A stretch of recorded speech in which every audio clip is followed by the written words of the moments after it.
Hello, ladies and gentlemen. Welcome to BS session number 70. They say the only constant is change, and the only guarantees are death and taxes. What kind of optimists come up with this crap?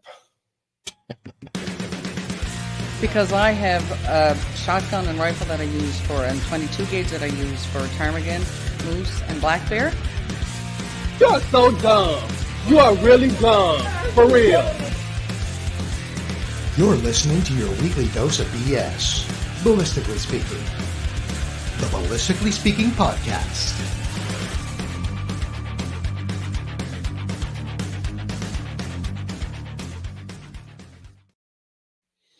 Maybe those optimists are the ptarmigan moose 22 gauge hunters there, eh? The Tarmiga Moose. Ptarmigan moose? Sure. It's like some sort of chimera that's been released on the Canadian wild. But it has a fatal Achilles heel. The 22 gauge bullet. That's right. That is right. Everyone knows that. Yep. Common weapon used in the north.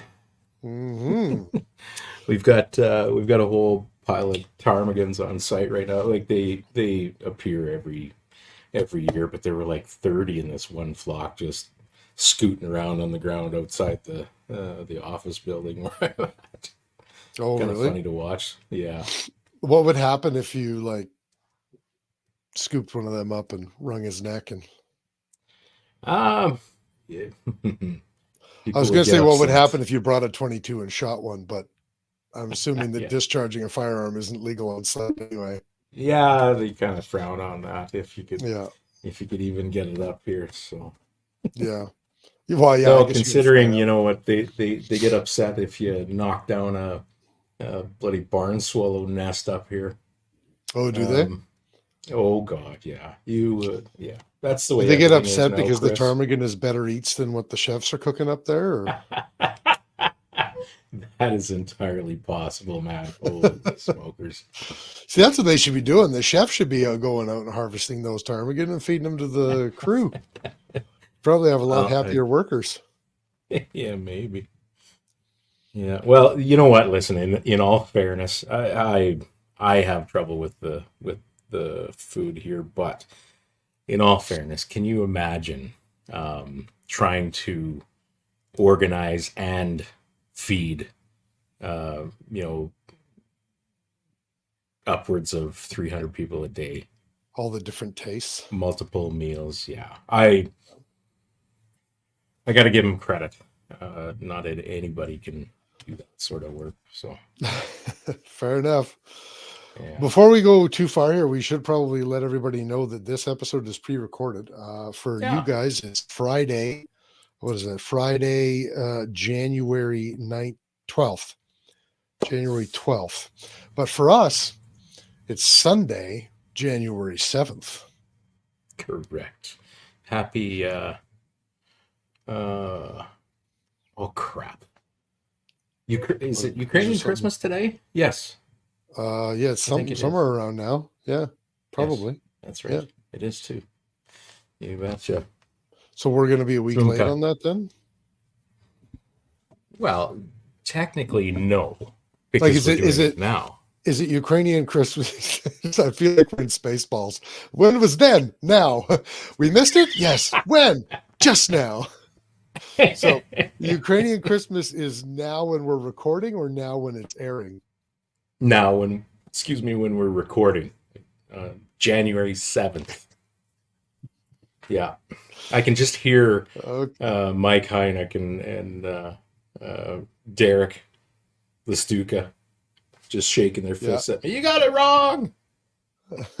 Whatever. Maybe not. This I isn't don't know. live. I'm We don't have to put up with their shit. We don't have to put up with No, but I'm- trash talk. We don't have to put up with Yuka Kazi trying to come on to us all the time. right. That's true. gonna Maybe be we'll kinda pre-record odd. all our episodes. No. You probably has like a dozen different accounts lined up just to do that, just to screw with us. Pop on Just so as a we- different account, different user Just- every yeah. so often. Yeah. I'm surprised you're not phoning right now, trying to interrupt. How was So- your day? Whoa, Moving You're to a new room. to gagging like record in. crazy. Are you there? I'm not. Wow. Thanks. I don't know if it's your internet or back yet? mine, but yeah, kinda. Yeah, you're frozen it's- right now, but I it's- can hear you. Absolutely mine. Hmm. I'm gonna have to. So I switched. If you can hear me, I switched can to a now. new room in my house. Where I was in the basement, and it was right next to the Wi-Fi router, and I still had problems sometimes. Now I'm all the way upstairs, and I'm still on Wi-Fi because I haven't had time to run a cable. So Mhm. I might have some problems here, but I'm gonna have to run a hard line up here and solve that That issue. kind of sucks. Yeah. Yeah, but I'll get it sorted. I assume I'm back now. Yeah, you are. Yeah. Okay. It's good now. It's kind of odd, but Well, that's what I did for most of my day anyway. Was moving up here and moving the Oh. backdrop and the little Velcro wall behind me and moving the lighting and all that kind of stuff. So Oh, I gotcha. that was the majority of my day. Unless you want to hear about my grocery shopping experience this morning. Nah, we're good. Moving Yeah, on. it was pretty uneventful. How about you? I assume you were working all day. I sure was. Yeah. Lovely. Well, hey, Mhm. let's pay some bills and then let's get down Yeah. to brass tacks. What do you say? Let's do that. You want to start it off? Sure. So I our would show start it off. today. Okay, you started off. Or you want me to? Oh, okay. Are you? We're gonna I don't know. continue. I I don't know don't what's care. going. I've got balls of All right. steel. I've I got know. balls of steel. All right, the Ballistically Speaking podcast on this Christmas Day, according to all the Ukrainians out there, at least Canadian Ukrainians, is proudly brought to you by EM Precision Rifles in Leduc, Alberta, building Canada's finest precision rifles. Commission a build today at emprifles.ca.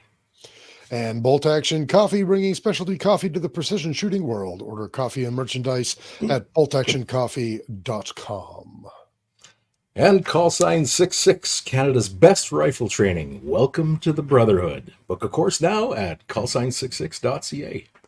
And Odell Engineering, pick up a Canuck shotgun or a Gear rifle from your local distributor and tell them Phil sent you. Look them up at odellengineeringltd.com. Apex Optics. When you buy Apex, precision comes standard. Always have trouble with that transfer from the P to the precision. I don't know why. The Shishision? The precision. Okay, I totally understand. Check out all the fine optics, competition rifle scopes, and binoculars at apexoptics.co. And Ribstone Gunsmithing Craftsman. Contact Ribstone Gunsmithing and Breathe Life. Oh, gone. Yeah. Son of a bitch. Yeah. Where You want did to do lose that one me again? there? You're back now. You know what I'm going to do? Give me a second. I'm just going to change my camera settings down to standard def, see if that makes a difference. Oh, maybe. I assume I'm back. Yeah, you are. Yeah. Boy, this wasn't thought through very well. Anyway, Ribstone wow. Gunsmithing, craftsmanship done right. Contact Oscar at ribstonegunsmithing.ca and breathe life back into any firearm. You just sound so defeated now. Yeah, just take off. Nothing matters anymore. Yeah. Fuck. Oh, too funny. The Shooting Edge in Calgary, Alberta, home of the Sterling Arms R18, an indoor shooting range, training courses, a new 6-lane axe-throwing bay, and the One Shot, One Spill Cafe. Find them on Facebook, Instagram, YouTube, X, and on their website at theshootingedge.com. And finally, Mark Scopes Canada, the Dion optical line of rifle scope, has a scope for all of your hunting and shooting needs. Find Doug and Nisa at marchscopes.ca.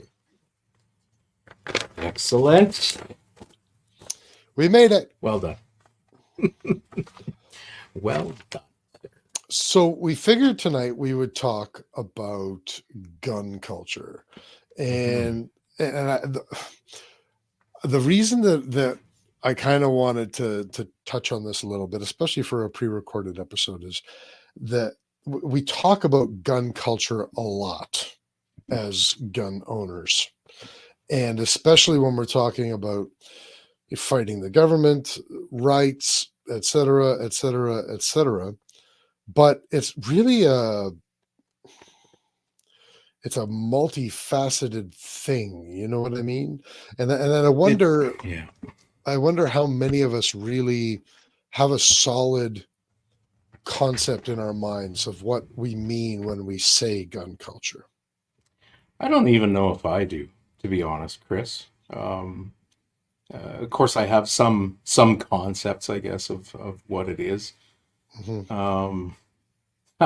It's kind of interesting now, though, with so much more. I hate to start it out this way, but so much more gun crime and that in this country lately.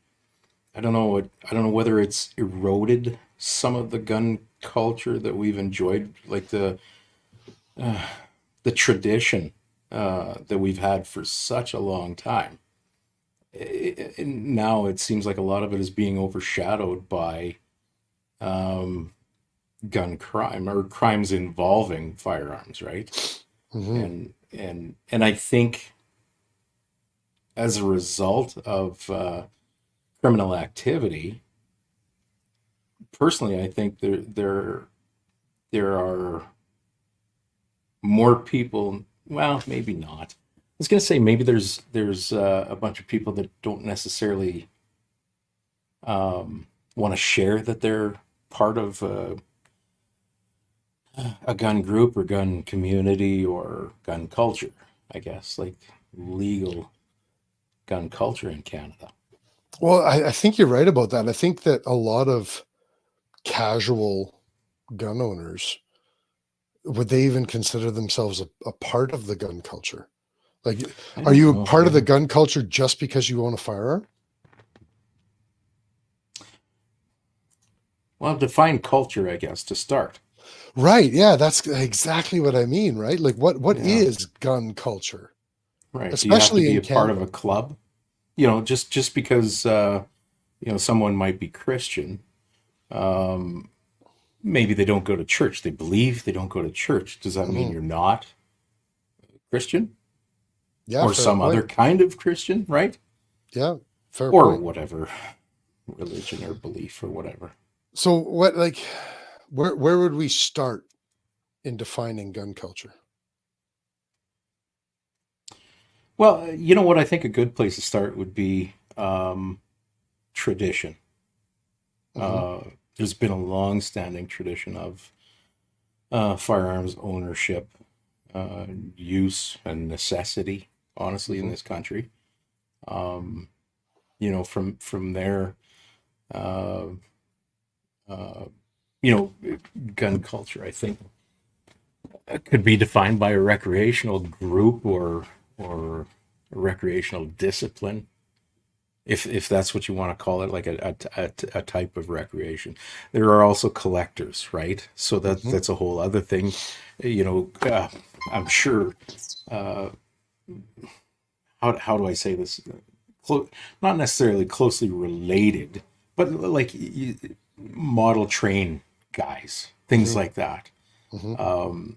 That they like memorabilia, they like history, things like that. Mhm. And for the most part, firearms sit in their man caves or whatever, and they get together with a group of guys every so often and you know discuss history. I suppose we could even there's a part of gun culture too.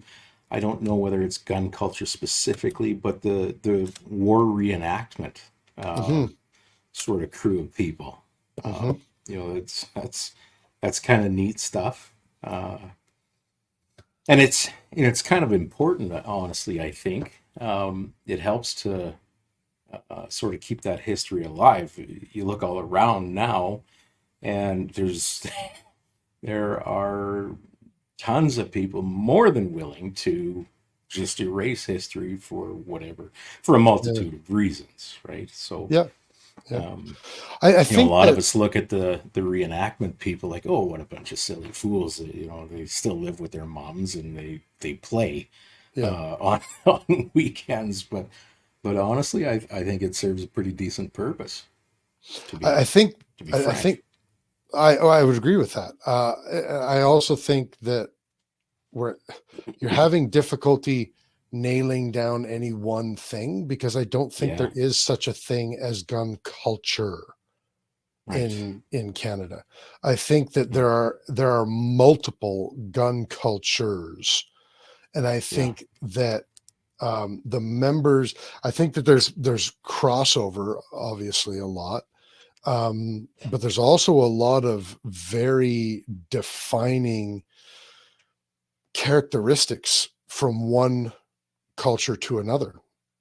hmm, Like there are innumerable people in this country who are absolute gun nuts that have absolutely no interest in hunting.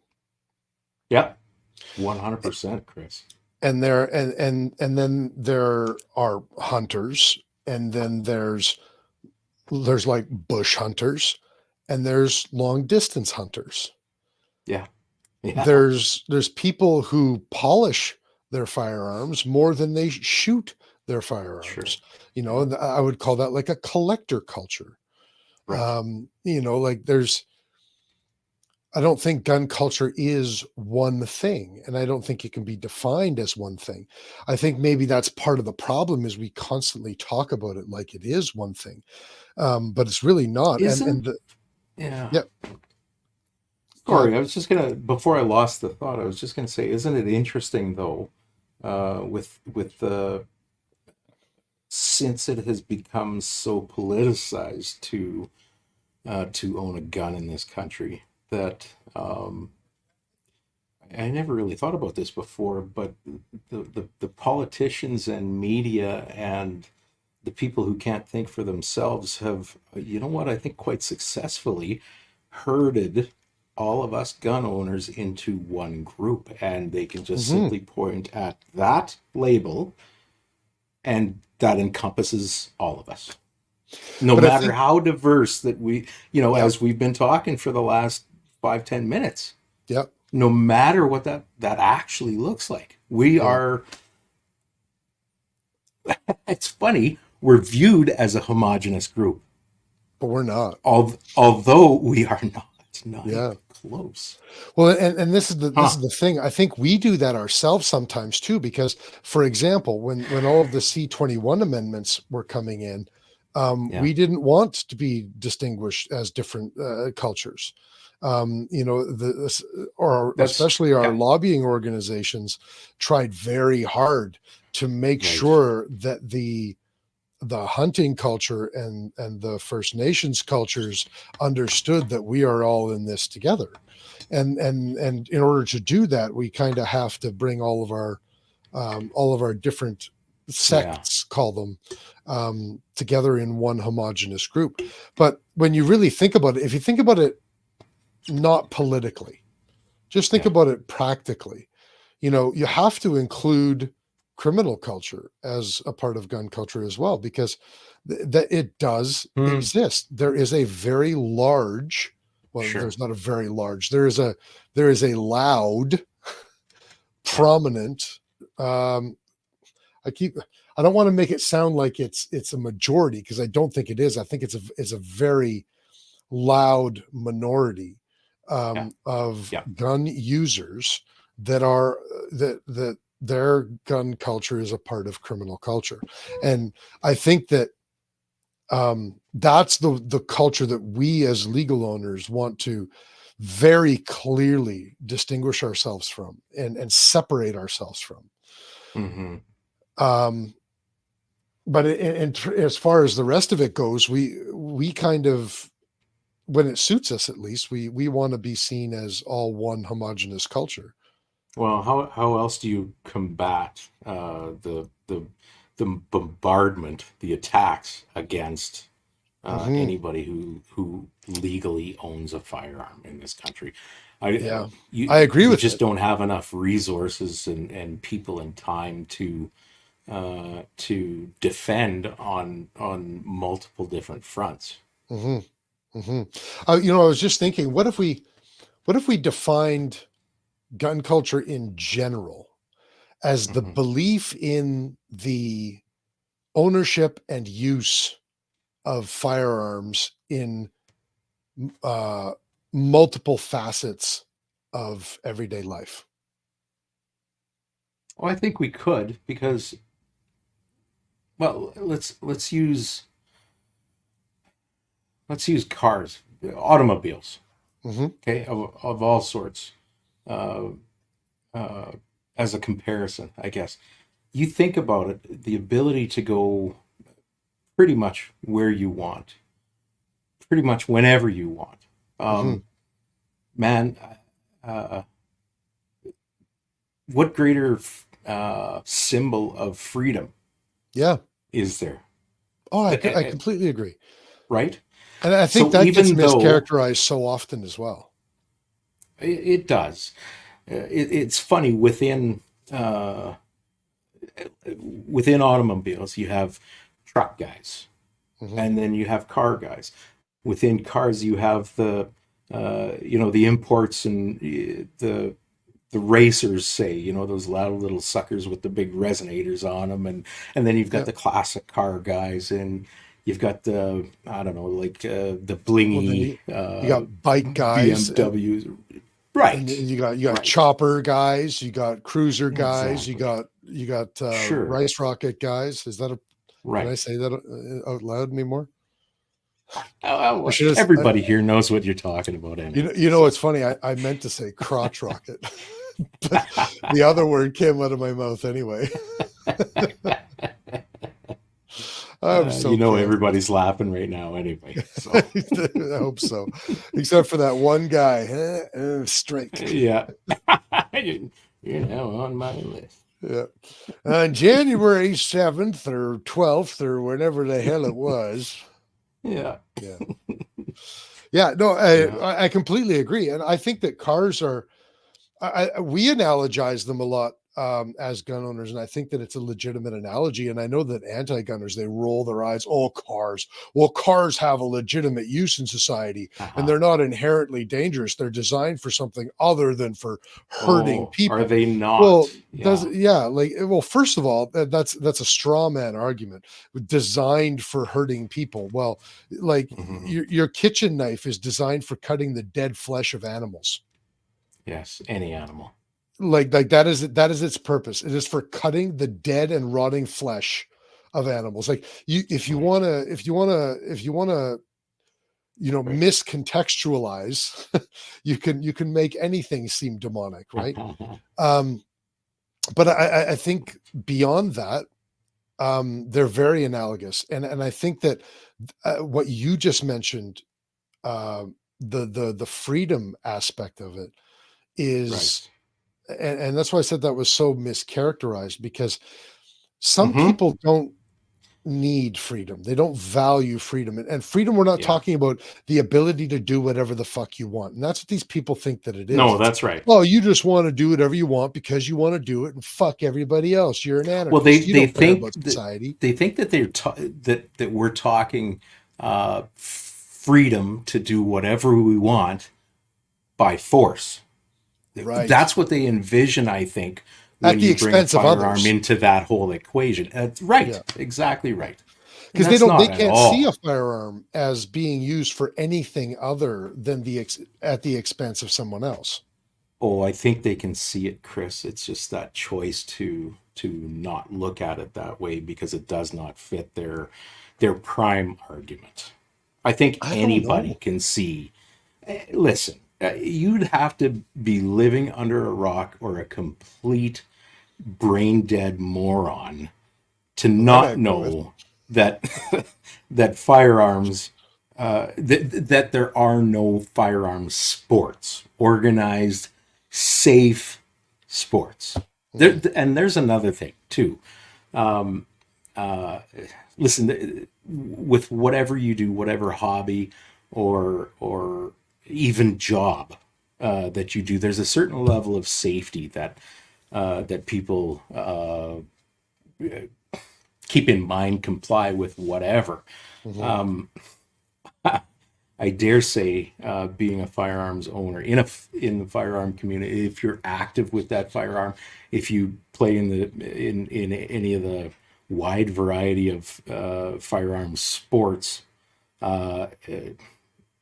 even if you mess around with it, all you do is fiddle with it in your house.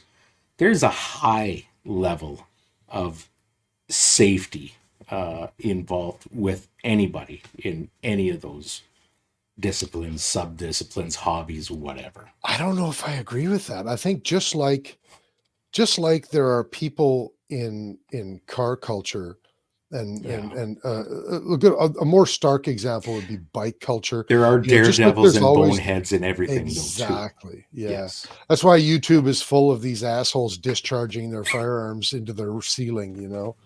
Well, but I they're also do take flashing your a whole point. bunch of money like they're a gangster too. That's well, and I suppose that falls into the criminal culture aspect of it, right?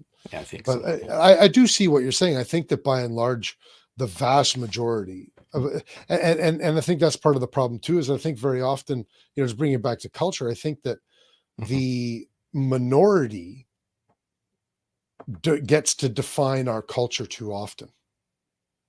100%. Yeah. And it's obviously not that, well, it is that way in a lot of car culture also. And car culture has its, it has its struggles as well. Sure. But it's certainly not stigmatized the same way that gun culture is. No, not at all. But Because I think that's even grandma political drives hype. A lot. yeah, I agree. But the reality Yeah. too is that, even grandma drives a car. Yeah. And I think people just don't, you were saying that people know that guns have other uses. And that's why I say I'm not so sure that they do. I think that if they stopped for a moment and actually paid attention, they would. But I think a lot of them don't. I think a lot of people. I think people on a lot of topics that they shouldn't have opinions on because they haven't bothered to inform themselves on them. Don't get me started. Yeah. Yeah, but guns just seems to be one of those things where you're allowed to form an opinion before you have any education about it. I suppose. Yeah. Yeah. Yeah, that's pretty sad, really. Like I don't know how many times I've said in the past 20 years or so that, engage this before this. Yeah. And but that's not our that doesn't society. happen. It is not. And here's the thing. I think that there are times when engaging this helps you engage this. I think that, you and me just sitting around in a controlled manner talking. Absolutely. Yeah. Absolutely. But I think that spitballing and idea brainstorming, sure. First of all, should be done, when it's done out loud, it should be done with other people, but not in public. Well, and I can't say that exclusively, but generally not out in the public. But you know what I think one of the essentials is, like it's one thing to operate within your peer group, no matter what it is. But right now we're talking about discussions, hopefully reasonably intelligent discussions. But like let's take sport for instance, a very competitive sport. It's never good to stay at the same level all the time. If you really have any desire to learn anything, you're going to, in this case, have discussions, debates, whatever, with people who know more than you. And there's a real fear of doing that. I think it's a fear. Maybe it's a phobia. Maybe it's simply an ego thing, which, I think it is. So many people are inflamed. It's an insecurity. Have inflamed. It's an that's a far better way to put that. Insecurity type issue. Nobody likes the uncomfortable feeling of being wrong in any fashion. Yeah, and so they don't funny? Engage with intelligent people. I've had this happen multiple times. You remember when I first joined the first Focal Plane podcast? Yeah. And another podcaster who I love came and was listening to the show, and they didn't know that I was on the show yet. And they made the comment like, "Oh, you're going to elevate the level of conversation on the show. You're bringing class to the show." And I was thinking, like, that's bullshit. And I remember, I remember you specifically mentioning that, and it's like, well, I feel like I'm worried about getting lost in the conversation, and like I'm not going to be able to keep up. And I was like, I don't believe that for a second. And the reason I'm mentioning that is because the reason I say it's an insecurity, and not that you're insecure, but 'cause I don't think generally you are insecure, but the point of saying that is, for whatever reason, I've never been shy about looking stupid or talking things out and figuring things out and being afraid of being wrong. Yeah. And that has led many times in my life to people assuming, well, it has actually led in arguments to people assuming that I'm more educated on the topic than I actually am. Because I'm willing to argue the topic. I must know what I'm talking about. And I generally don't argue things that I don't know anything about, but that's not what I'm saying. Like, it's a level of degrees here. It's not all or nothing. And it's gotten me into more discussions, more arguments, and more interesting discussions in my life because I'm willing to do that. That's exactly it. Yeah. The simple fact that you are willing to engage encourages, what do you say, the more engagement. Yeah. Really. And I think more that's a big thing that to, we're missing. Yes, for sure. Yeah. 100%. You know, I think that if we would be more willing to just, like, here's one thing that I would love to be able to do with our show. I would love to be able to get like a woke left-winger on our show. I would love to be able to get an anti-gunner on our show.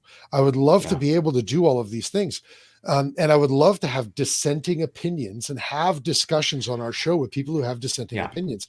But I think the reason that we have difficulty doing that on this show is exactly what we're talking about, that we have lost the ability to have those conversations. And it's a rare thing to find someone who can have that conversation without getting upset, without getting insecure, and without going away and crying or becoming ad hominem or whatever. Yeah. That is the biggest thing for me, honestly. I'm willing to talk about just about anything with just about anybody, but the moment it turns, the moment that person, and I don't care who it is, honestly, because I've had discussions with people that I respect and people that I love. The moment it goes to that, how do I describe this the best? They lose their fucking brains willingly because they get emotional. Yeah. And simply because you say black, that person will say white. Yeah. Only because of that. And it's at that point you lose me, and my fuck you center just inflames. You know what's interesting? I got no tolerance for it. But you're right, Chris. Sorry. If I'll just close that out. Your thought, I suppose. I'm with you. I would like to have somebody on the other side somehow, in a completely rational way, have a conversation. I am so open to other people's opinions, viewpoints, everything else. Yeah. But I cannot do it once that emotion switch gets tripped. Yeah. But that's a hard thing. Throw this thing across the room. That's a hard thing, though. and what's funny is sometimes the people that you have those conversations with, sometimes those are the best informationally. Those are the best conversations. 100%. Even if open your eyes on both sides, right? Yeah. But even if you can't change their mind, I think there's something to be said for the devil's advocate. Well, just planting a seed often, Yeah. makes a huge difference for somebody else's, especially if they've had limited exposure to your viewpoint. Absolutely. And And they I'm may not okay agree with in the that. argument. They may not agree in the conversation. They may Yeah. not agree this month, next year. Right. But they will, whether they agree, whether they say that they agree, they will Yeah. go forward with a Yeah. different, with a more complete perspective. And so will Right. we. And I don't have to win to know that I've affected that person in some way, some small way. I don't have to win. I'm not that guy. I don't need to win all the time. Yeah, I do. You're the same. I know that. Oh, no, I do need to win. No, well, yes, in a lot of ways, but Yeah. you're at least open-minded enough to Yeah, say, okay, well, we're I not try to going be. anywhere with this. I Yeah. try to be, Yeah. But I'm Sure. also the guy who is more than willing to, be two sheeps ramming their heads together for several hours until Yeah, one of you us are. gets dizzy and falls down. You are, yeah. Depending on the topic, for sure. Depending on the topic. So let's bring this back to gun culture then. So Yeah. we've kind of established that, if we're going to talk generally about gun culture, it's the belief in the ownership and use of firearms for everyday life, or in everyday life. Right. And that there are multiple different types of gun cultures underneath of that umbrella. Some of them mix, some of them don't. Some of them I think are healthy, some of them aren't healthy. We already established criminal culture obviously is not healthy. It's firearms multiculturalism. Isn't that what Canada wants? See, that's the way we need to depict this. except for the criminals. Fuck them. Yeah, that's true. Yeah. Which same with Gangsters and multiculturalism. shit. Except for the terrorists. Fuck them. I would classify that as criminal. Yeah, exactly. Exactly. So understanding that we're talking about multiple cultures, Sure. do you see a shift in any of the aspects of gun cultures? And if so, which ones are like currently occurring? You know what? I do see more of the hunters coming around, and there's a lot of people within the strictly hunting thing. They're not necessarily target shooters. We all know those people that they'll go out in September to arrange somewhere, staple a paper pie plate to a backer board, and sight in the old 30-06. And I'm good to go and kill a couple of animals or whatever and done for the year. They're still in the gun culture. There's a lot of the people in that group that believe that's all you need, and the fancy new stuff, whether it's got a synthetic stock or it's semi-automatic or looks a certain way or whatever. Nobody needs that. There's still a deeply entrenched group of people in there that are a tough nut to crack. It's funny that's where the line's been drawn. But it is very obvious to those of us who are aware of it, right? Yeah. It is very obvious, I think. I see a lot of those people coming around now, and they're quiet, typically, until they get around other guys. Some of the hunter group, let's call them, for lack of a better way to put it. Some of them will, geez, what the hell you need that for? But typically they want to be left alone. I just want my hunting rifle or my duck gun or whatever, and do my thing every fall, and maybe shoot a badger or something like that is digging up my lawn out on the acreage. Yeah. But I see. Do you think they'll ever come around more fully? of them now? Do you think there's enough of a shift in that culture that they will? You know what? This might sound a little bit morbid, but when the old guys finally pass on, I think the newer generation of hunters in that group are a lot more in tune with the broad scope. So after some more of this culture. atherosclerosis and some more strokes, and then I everything guess will so, sort yeah. itself out. It's a sad way to look at it, but I think Yeah. that's where most of that responsibility lies. That type of behavior is with the old guys. I think you're to be right, honest. though. But I think that's how all cultures change. New people are born, and You're old people and with old ideas pass for on. sure.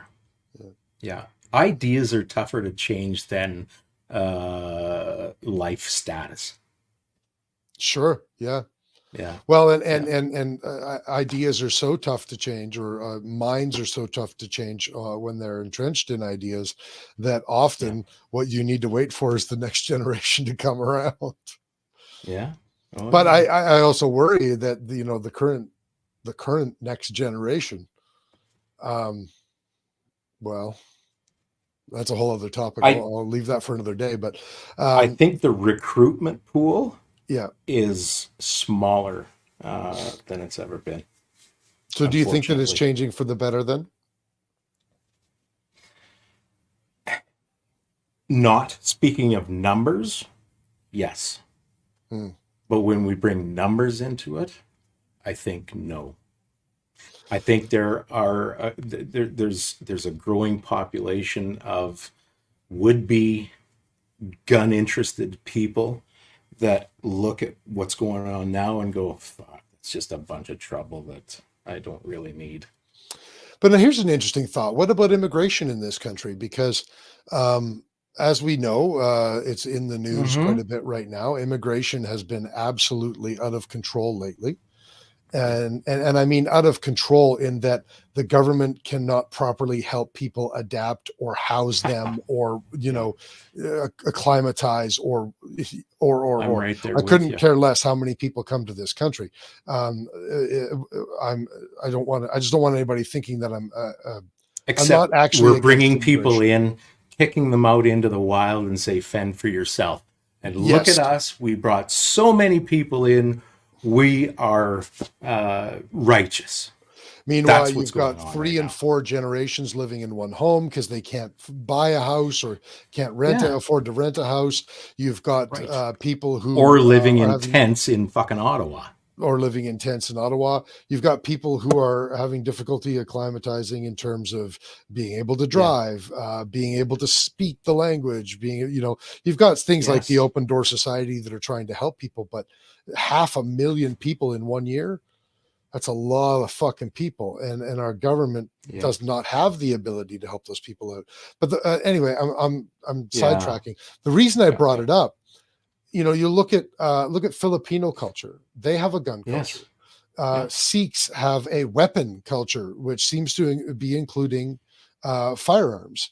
In Saskatchewan, especially, we have a reasonably large Pakistani population that's immigrating here. They have a gun culture that is not always safe. I'm just saying that, we're talking about a part of the world where, at somebody's birthday party, you're just firing shots off into the air. Now, I don't know enough about Sikh culture. It may be the same in Sikh culture. I don't actually know. I don't know. But to be honest, the point being that a lot of immigration cultures or a lot of immigrants that are coming here have a gun culture from back home. And it seems like, and I don't know as much about other provinces in this country, but Saskatchewan especially seems to be having a good number of Filipino and Sikh immigrants, especially, that are getting involved in gun culture here. So is that going to help our numbers? And what's it going to do to our culture in general? I don't know. Will it help the gun culture, gun community numbers? I'm not sure. You think about all the struggles that a lot of immigrants face when they come here, just trying to fit in and make a good life here. Do they want to struggle with licensing and that? Clearly a lot have. But you know what? You don't find a ton of immigrants, I don't think, being very vocal about a lot of things. A lot of them tend to keep their heads down, Some of them, can you and blame them? yeah, You know? yeah, I know for sure. So I don't know. I don't know. It We is could an sure interesting. use their help in a lot of ways, Yeah, politically and that. yeah. But what I've seen, and maybe I'm wrong, maybe I'm a bit bubbled. I don't know, but it seems to me that they just kind of keep their heads down and don't make waves. Hmm. And I don't know that we It'd be get a lot interesting of to talk. speakers, let's say.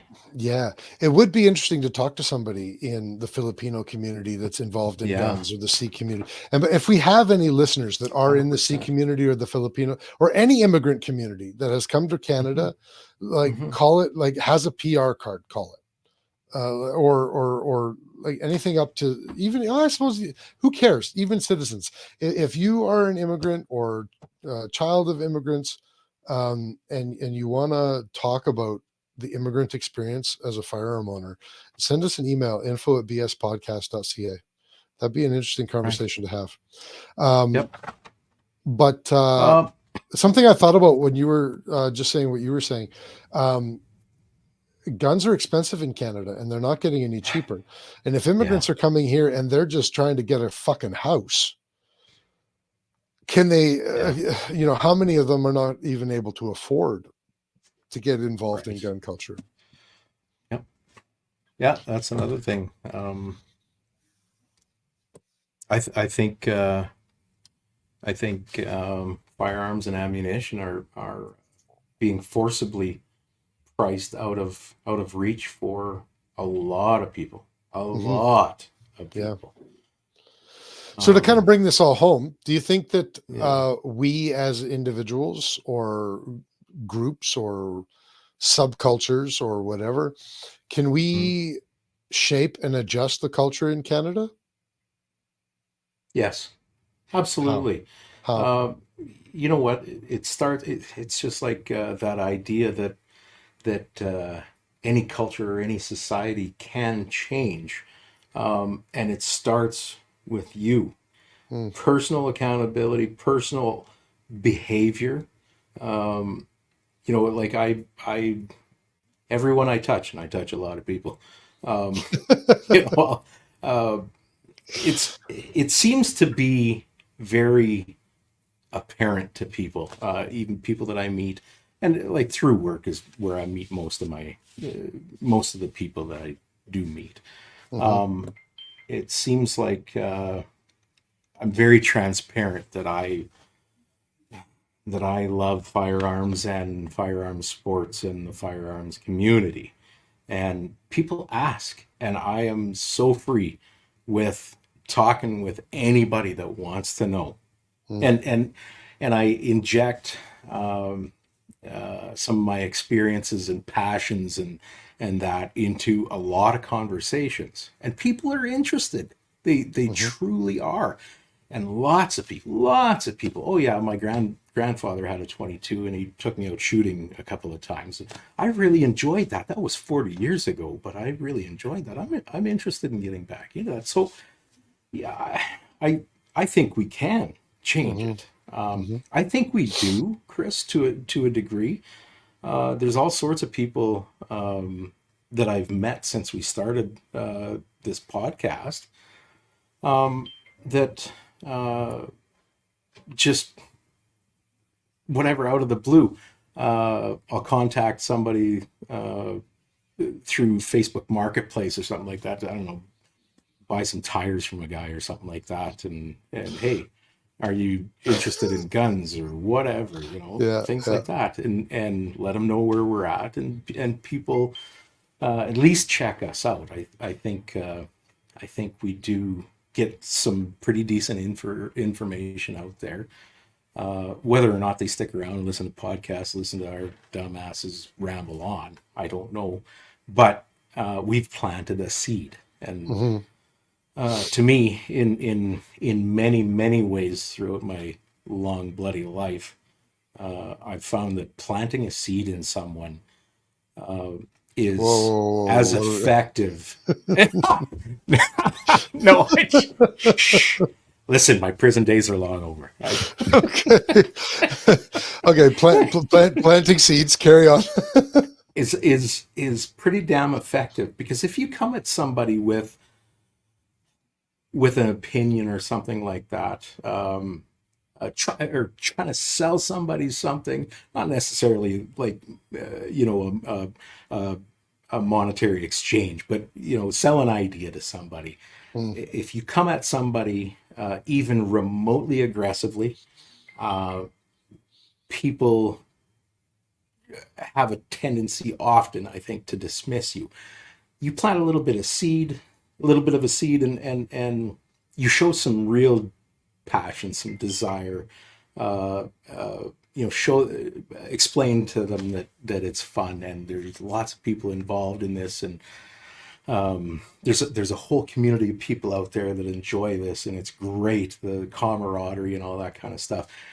You just plant that little bit of a seed, and you let them go away with it, and they'll think about that.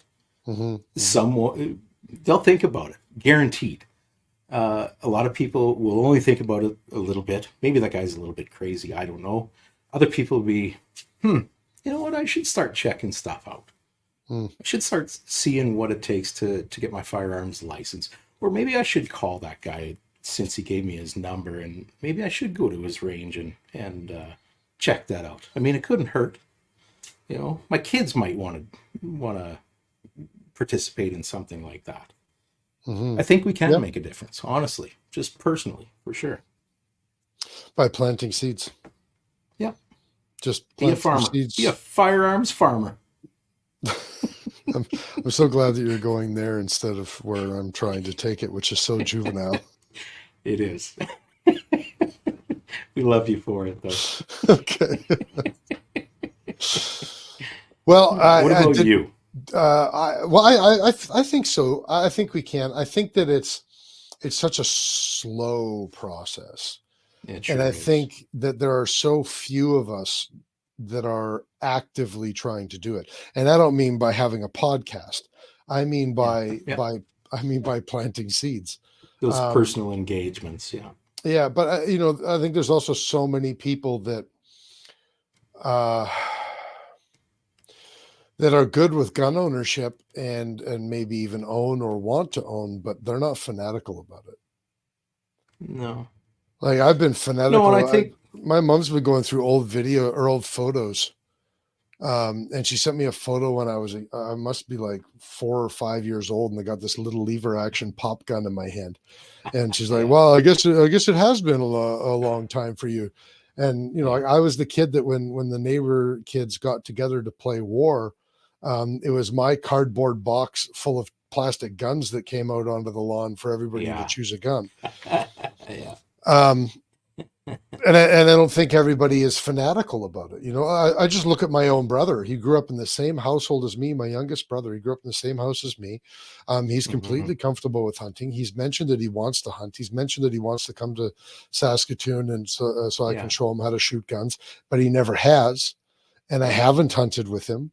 And he seems to be okay with firearm ownership. But I went to Calgary one time. I bought a used that TNW arrow. I bought it used from a guy in the parking lot of the Shooting Edge, actually.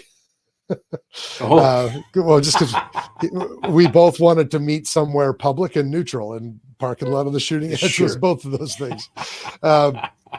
But I took it to, like, I was staying at my brother's when I was in Calgary. So I took it back there, obviously, and he looks at it, and, to the untrained eye, it looks like a crazy automatic weapon. It absolutely doesn't to people who own ARs, but he's like, well, and what are you going to do with that thing? And I'm like, dude, it's a 9mm, like settle down. Like, well, what do you need that for? Like, how many people are like, how many deer are you going to explode with that? I'm like, this isn't even suitable for hunting deer. Like, see, that's the media. It is 100%. That's the media.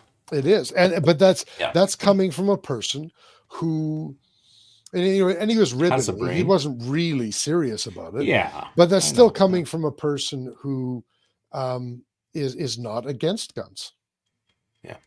Yeah.